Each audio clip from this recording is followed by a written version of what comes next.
So if I had $1 for every time someone told me, you don't look autistic, I would have a slightly more money than I do right now. Sorry, I really don't like to exaggerate.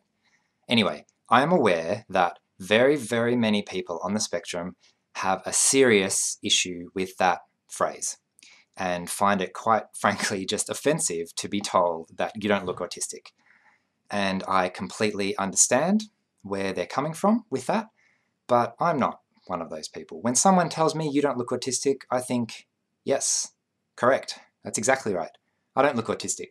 I only found out myself that I have Aspergers at the age of 30, right? So clearly, if you could see it from the outside, if it was obvious, then I would have been diagnosed earlier than that. So thank you, Captain Obvious. You're a genius. I don't look autistic. In fact, that is exactly why I started blogging in the first place, right? This condition that I have, this thing that's a little bit hard to put your finger on that we call Asperger's and autism, it's a difference that's on the inside, not the outside, which means that if I didn't show you, you would never know. So that's why I started this blog. I'm going to show you not only what Asperger's looks like in real life on the outside, but also give you insight as to what's actually going on the inside at the same time. Because even when everything looks normal from the outside, in terms of behavior and all of that kind of stuff, very, very often there are some crazy, weird and wonderful things that are going on behind the scenes to manufacture that facade of normalcy, essentially.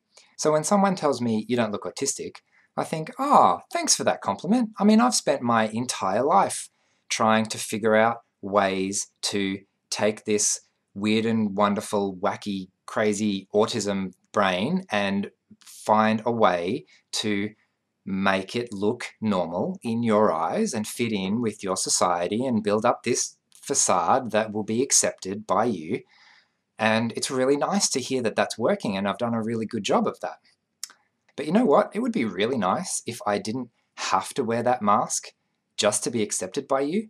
And if you could just put in a little bit of effort into trying to see things from my perspective and understand that some things that might be really easy for you are really a lot of work and a lot of energy for me. And the only reason I need to do them at all is because of the society that people like you have built. And if I want to live with people like you in this society that I happen to live in, I have to do all of these things that would otherwise be unnecessary in my life. So if I could get a break from some of those things some of the time, that would be really great for me. My coping strategies are like preemptive strikes. If I do it really well, you'll never know that I had to do anything at all. So I'm hoping that by showing you some of these elaborate coping strategies that I've developed over the years to manufacture this mask that's socially acceptable, I'm hoping you'll get some sense of not only how I overcame these challenges, but just that these challenges existed in the first place, and to get a sense of the kind of things that I have to find a way to deal with on a daily basis. So as you can probably guess, life hasn't always been particularly easy for me. They call Asperger's wrong planet syndrome sometimes, which is to reflect the feeling that I'm just not like any of the other people on this planet that I seem to have to deal with on a daily basis. So because of that, I've spent my entire life trying to figure out these funny creatures we call humans, right? And my special interests have been things like emotional intelligence and psychology and neuroscience, behavior, motivation, all of those kind of things, just to figure out how they work and how I work and how we can find a better way to be and get along together in this world. So the good news is that although I had to learn a lot of these things the hard way, if you're on the spectrum or Asperger's or struggling with any of these kind of things, there is hope. You can improve things like emotional intelligence and social awareness. I learned things the hard way so that you don't have to. So anyway, I think that will have to do for today. I'm really excited to be going on this adventure with you, sharing some of the stuff that I've learned and my special interests around emotional intelligence and coping strategies and things like that. I have committed myself to making at least one video a week this year, which is going to be really fun.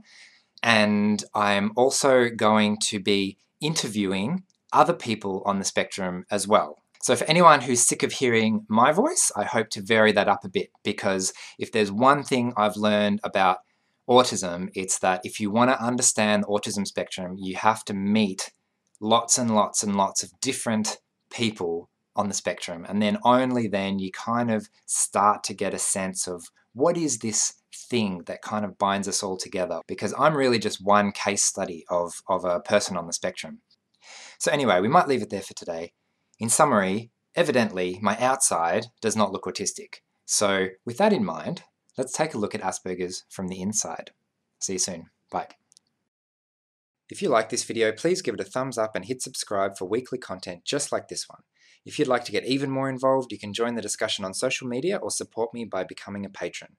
Finally, I value your time, and you'll notice all my videos are ad-free, so please help me to cover what you want to hear by leaving me a comment and telling me what you think. So thanks for watching, and I'll see you another time. Okay, love you, bye-bye.